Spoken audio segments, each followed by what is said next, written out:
भारत माता की जय। जो खड़े हैं ना, इधर बैठ जाओ।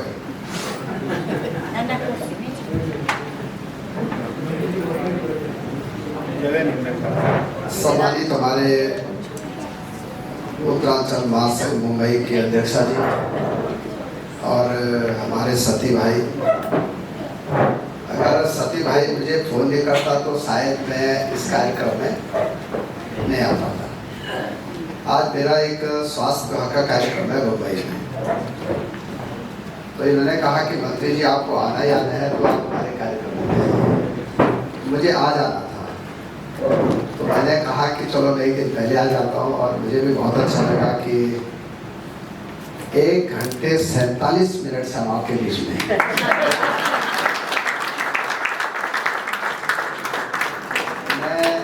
बहुत अच्छी गढ़वाली में बोल सकता हूँ, कुमाऊनी बोल सकता हूँ, लेकिन यहाँ मिक्सचर है लोग, इसलिए हिंदी में बोल रहा हूँ।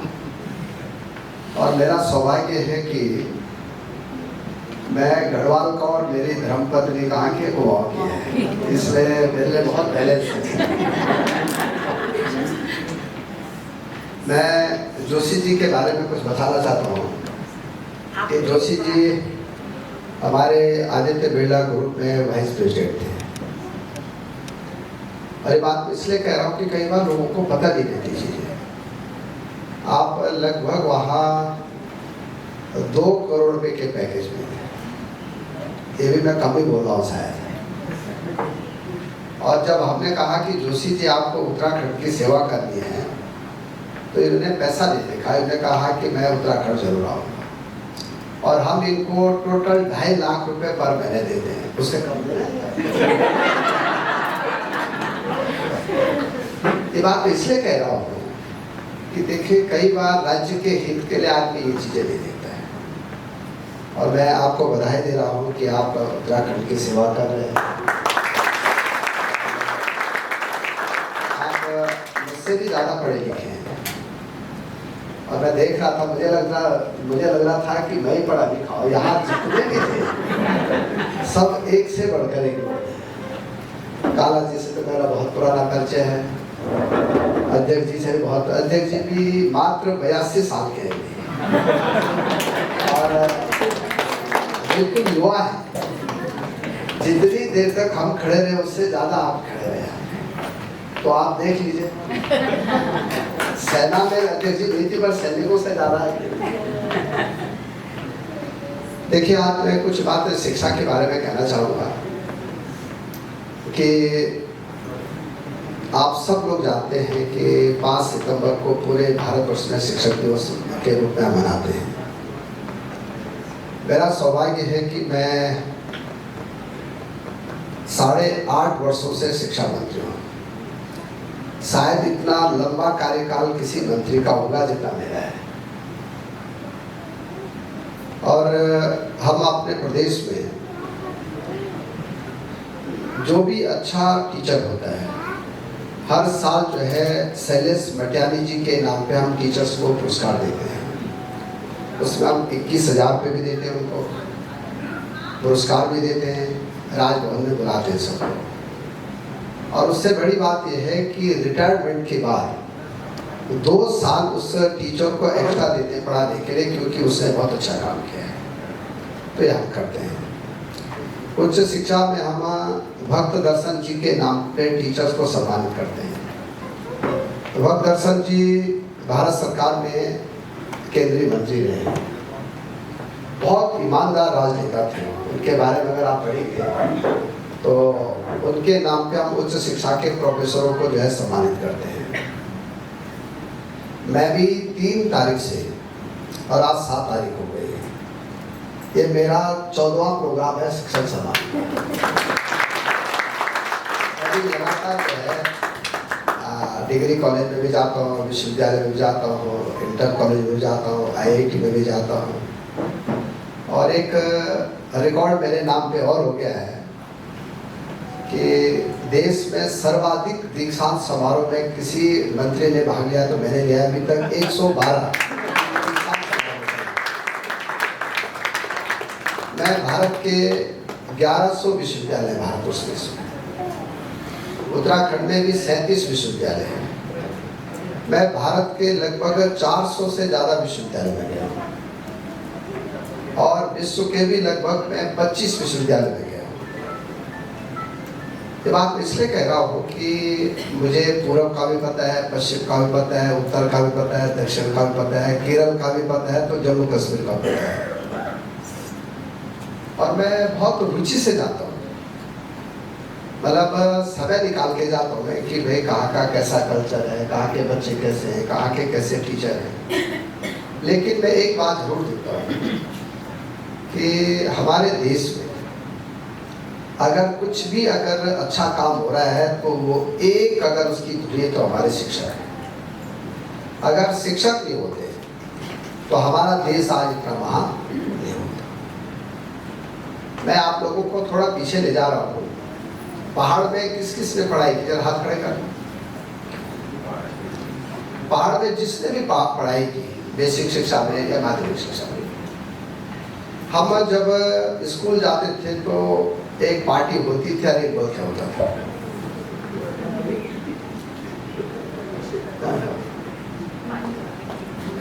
और फिर हम कबेड़ा निकालने के लिए जाते थे रविवार को, और कबेड़ा से फिर जो है पार्टी को करते थे। और फिर एक माँ जी हमको एक शीशी देती थी, उसको घोड़ लगा के पार्टी को चल रहा है। और धीरे धीरे गुरुजी का इतना नैतिक दबाव रहता था और गुरुजी से आप इतना डर के रहते थे कि उतने माँ बाप से नहीं डरते थे जितना किससे डरते थे, गुरु से। हम डेली एक लकड़ी ले जाते थे गुरुजी के लिए आग जलाने। अगर हमारे घर में लेना जाता, गाय है, भैंस है, तो हम एक गिलास गुरुजी के लिए दूध ले जाते। ये बारी लगी रहती थी कि आज इसमें लाना है, आज इसमें लाना है, आज इसमें लाना है। और फिर स्कूलों में पानी हम लोग डेली 2 बच्चों की ड्यूटी रहती थी कि बाल्टी पे पानी ले जाना। एक बच्चा आगे रहता था और लकड़ी रहती थी और बाल्टी रहती थी, पानी भी गिरता रहता था, बच्चा भी गिरते रहते थे। और फिर हम गुरुजी के लिए वहां से क्या लाते थे, पतीले से पानी लाते थे। और उसके इतने करने के बाद गुरुजी फिर कड़ाई लगाते थे। अगर आपके नंबर कम आ गए या आप थोड़ा अनुशासनहीनता हो गई तो गुरुजी ये नहीं देखते थे किसका लड़का है, कितना अच्छा। और हम लोग भी गुरुजी का जो डांट रहती थी वो बहुत अच्छी मानते थे। मुझे जिन गुरुजी ने कक्षा 5वीं में पढ़ाया,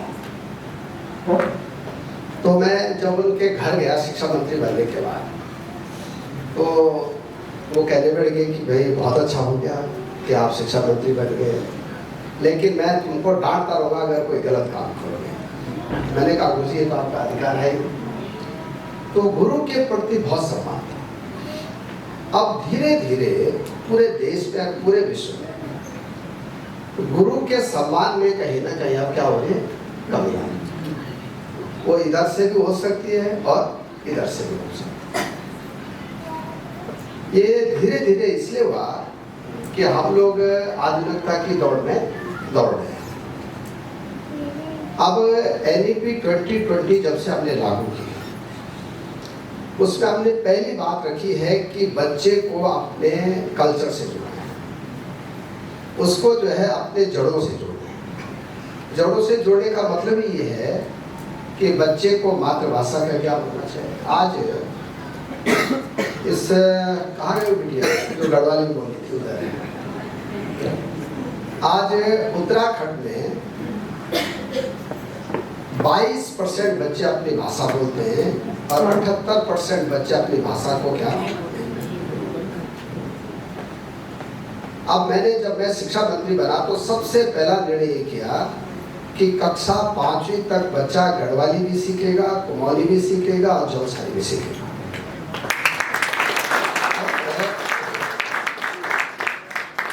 वही बच्चा कक्षा 5वीं पास करेगा जो अपनी मातृभाषा को जानता है।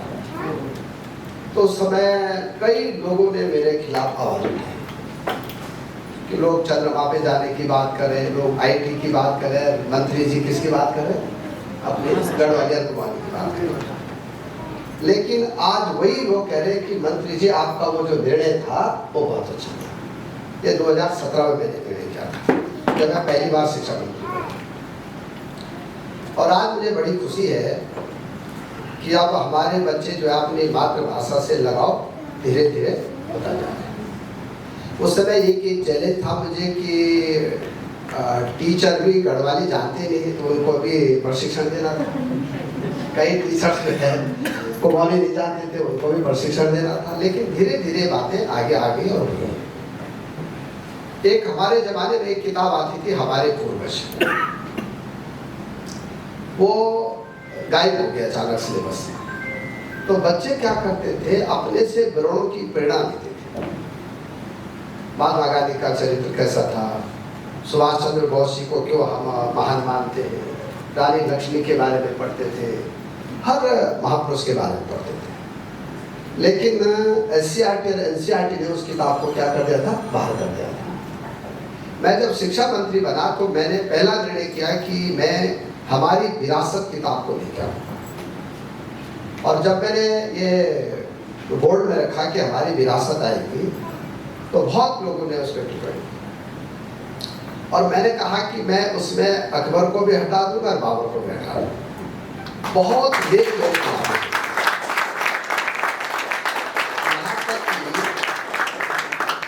विदेशी मीडिया ने भी मेरे खिलाफ बहुत बड़ा अभियान चलाया कि साहब वहाँ का मंत्री तो जो है सांप्रदायिकता की बात करता है।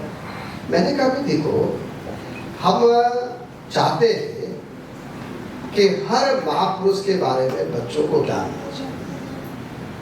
और आपने देखा होगा कि हमारी विरासत अगर आप उत्तराखंड की किताब पढ़ोगे तो उसमें वीर चंद्र सिंह गढ़वाली जी का भी आपको पूरा वो मिलेगा कि वो क्यों महान थे।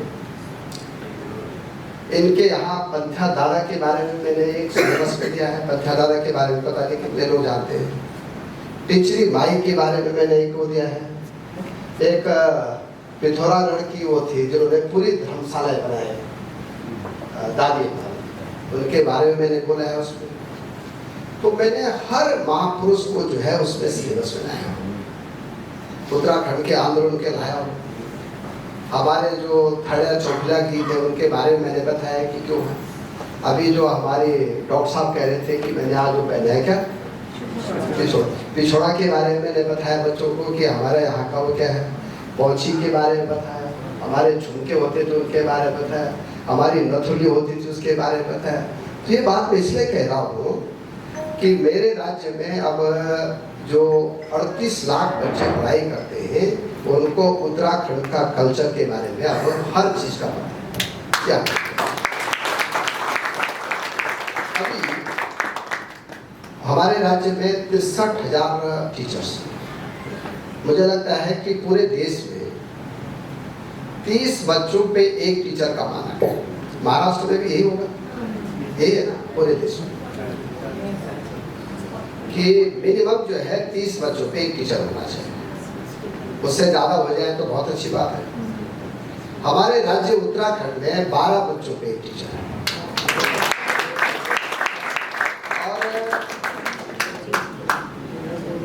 और 2800 स्कूल ऐसे हैं जहाँ की हम एक बच्चे पे भी एक टीचर दे रहे हैं, तो 2 बच्चों पे भी एक टीचर दे रहे हैं, 3 बच्चों पे भी एक टीचर दे रहे हैं। वो इसलिए दे रहे हैं कि वहाँ का बच्चा जो है 2 किलोमीटर दूर दूसरी स्कूल में पढ़ने नहीं आ सकता है, क्योंकि बाघ भी है, गधेरे भी हैं। वहाँ का जो है बच्चा, इतना छोटा बच्चा जाएगा कैसे। इसलिए हमने वहाँ के भौगोलिक परिस्थितियों को ध्यान में रखते हुए ये तय कराया भारत सरकार से कि अगर एक बच्चा भी अगर किसी गांव में होगा तो वहाँ पे एक स्कूल होगी और एक टीचर होगी। दूसरा, हम लोगों ने एक बड़ा निर्णय और किया। हम लोगों ने कहा कि बच्चों को जो है, हमारे राज्य में कई बच्चे ऐसे हैं जो कि गरीबी के कारण पढ़ नहीं पाते और ड्रॉप आउट हमारे यहाँ बहुत था। आज पूरे देश में केरल और उत्तराखंड जो है नंबर 1 के आगे, जहाँ ड्रॉप आउट 0 है। वो हमने इसलिए किया कि आप बच्चों को जूते फ्री दे रहे हैं, बैग फ्री दे रहे हैं, कपड़े फ्री दे रहे हैं, खाना फ्री दे रहे हैं, किताबें फ्री दे रहे हैं और टेस्ट बुक क्या दे रहे हैं। एक भी गार्जियन ये नहीं कह सकता है कि मेरे पे पैसे के कारण मैं अपने बच्चे को नहीं पढ़ा सकता। ये भी हमने किया। कई बार गांव में कोई महिला घास काटने चली जाती है तो वो जो है कई बार बाघ काटे हो जाता है, कई बार घास काटते समय गिर जाती है, माँ की डेथ हो जाती है, कई बार पिताजी की डेथ हो जाती है। तो ऐसे बच्चों को पढ़ाएगा कौन, ये बड़ा चैलेंज था। कई बार ऐसा होता है कि माँ बाप जो है अपने बच्चे को छोड़ देते हैं, वो अनाथ हो जाता है, ऐसा भी एक बड़ा चैलेंज था। ऐसे 1800 बच्चों को अपने नेताजी सुभाष चंद्र बोस जी के नाम पे हॉस्टल बनाए हैं हर जगह, और जिसका कोई नहीं है उसका रखवाला सरकार है, और हम 1800 बच्चों को 12वीं तक की पढ़ाई फ्री देते हैं। रहना फ्री, खाना फ्री, हॉस्टल फ्री, सब कुछ, कंप्यूटर। और अगर आप एक हॉस्टल में कभी आएंगे, आप ऐसे उत्तराखंड को आते आप किसी भी जिले में आप चले जाना अपने जिले, और ये कहना कि नेताजी सुभाष चंद्र बोस हॉस्टल में जाना, आपको लगेगा जब आप उस हॉस्टल में जाएंगे तो आप लड़कों से बोलोगे कि आपके माँ को दे, तो उठाएंगे कि हमको पता। लेकिन वो बच्चे जो है, मैं आज गारंटी दे रहा हूँ, अभी उनको तीसरा चौथा साल है, कोई 6वीं में है, कोई 7वीं में है, कोई 8वीं में है, कोई 9th में है। वो बच्चे भारतवर्ष में सर्वाधिक अगर IAS PCS निकलेंगे हमारे यहाँ, तो वो नेताजी सुभाष चंद्र बोस। और अब लोग, जब मैंने इसका बहुत प्रचार किया तो लोग आप अपना जन्मदिन मनाने भी जाते हैं, उस दिन बच्चों को कुछ देते हैं। धीरे धीरे ज़्यादा चलन हो गया था तो मैंने बैन कर दिया, मैंने कहा भाई वहाँ नहीं जाना, ठीक है। कई बार नहीं तो फिर पूछते रहो बच्चे को कि तुम क्या हो, ठीक है, तो बच्चे को बार बार भी दिक्कत नहीं। तो ये भी हमने किया है। अभी हमने एक बड़ा काम किया है, एक लॉन्च किया मैंने, साथी योजना। हमारे यहाँ के बच्चे कोटा जाते थे, लगभग 1.5 लाख बच्चे IIT की कोचिंग करने के लिए, NIT की कोचिंग के लिए, MBBS की कोचिंग के लिए, IAS की कोचिंग के लिए, PCS की कोचिंग के लिए। आपका भी सुझाव था मुझे कि मंत्री जी हमारे ब्रेन को कैसे उत्तराखंड में रोका जाए। तो हमने IIT कानपुर के साथ एक MOU किया और ये कहा कि भाई आपने हमारे बच्चों को IIT की कोचिंग करानी है, NIT की करानी है, IIM की करानी है, और उसका शुभारंभ अभी हमने कर दिया। 80 बच्चे आ गए, उसको आप हर जिले में कर रहे हैं, हर विश्वविद्यालय में कर रहे हैं। अब उत्तराखंड का कोई भी बच्चा कोटा नहीं जाएगा, न दिल्ली आएगा, बल्कि उत्तराखंड में हर कोचिंग फ्री हो जाएगी, ऑनलाइन भी हो जाएगी और ऑफलाइन, ठीक है। तो कुल मिला के मैं जो कहना चाहता हूँ कि हमने शिक्षा के क्षेत्र में काफी बदलाव किए। हम लोगों ने ये भी कहा है कि उत्तराखंड का कोई भी बच्चा जो पढ़ाई करता है, हम लोग अब भगवत गीता को अपने सिलेबस में लिया है। आपने देखा होगा कि मेरे खिलाफ बहुत बड़ा प्रदर्शन हुआ कि मंत्री जी भगवत गीता को लिया है। मैंने कहा कि रामायण भी पढ़ेंगे हमारे बच्चे, तो कोई कहने पड़ेगा कि मंत्री जी बाइबल भी पढ़ेंगे बच्चे। मैंने कहा भाई पहले तो मैं रामायण पढ़ा होगा फिर देखी जाएगा। ये भी हमने किया है। आपने देखा होगा कि 2017 में जब भी बच्चा दीक्षांत समारोह में जाता था तो एक काला ड्रेस पहनता था और एक काला कोट पहनता था, एक काली टोपी पहनता था जब दीक्षांत समारोह में डिग्री लेने जाता था। मैं पहले दीक्षांत समारोह में गया, मैंने कहा मैं इसको बदलूंगा, लॉर्ड मेकाले की शिक्षा पद्धति, और इसको भारतीयकरण करूंगा। तो मेरे खिलाफ जो है लोग कोर्ट में चले गए, फिर भारत की संसद में भी इस पर बहस हुई, और मुझे बड़ी खुशी है कि बाद में उच्चतम न्यायालय ने उस पर निर्णय किया कि धन सिंह राव जो कह रहा है वो ठीक है।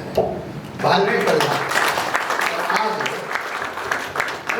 भारतवर्ष, चाहे आप IIT में जाओ, चाहे NIT में जाओ, चाहे विश्वविद्यालय में जाओ, जो हमारी टोपी, जो मोदी जी ने टोपी पहनी थी ना, वो भी आपके भाई धनसिंह रावत ने बनाई। उसमें गढ़वाल रेजिमेंट है, उसमें कुमाऊं रेजिमेंट है, उसमें मोनाल पक्षी है, देखा होगा आपने, ठीक है। और उस टोपी को पहन के और भारतीय परिधान में आप हमारे उत्तराखंड के बच्चों को डिग्री दी जाए, ये कामयाबी है। मैं बात इसलिए कह रहा हूँ कि बहुत बेसिक चीजें करनी पड़ती है शिक्षा, ताकि वो दूरगामी उसके क्या हो परिणाम अच्छे।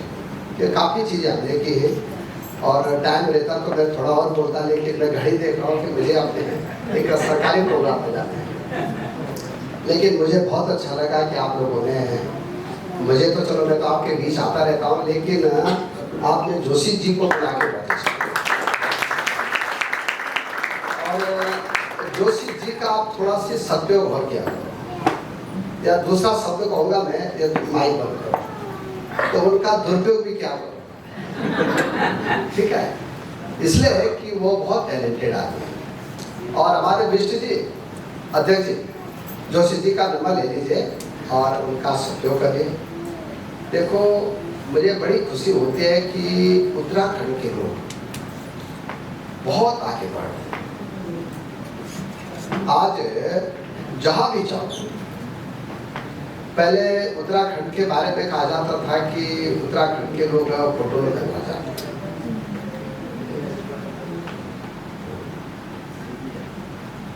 रिपोर्ट तो निकाला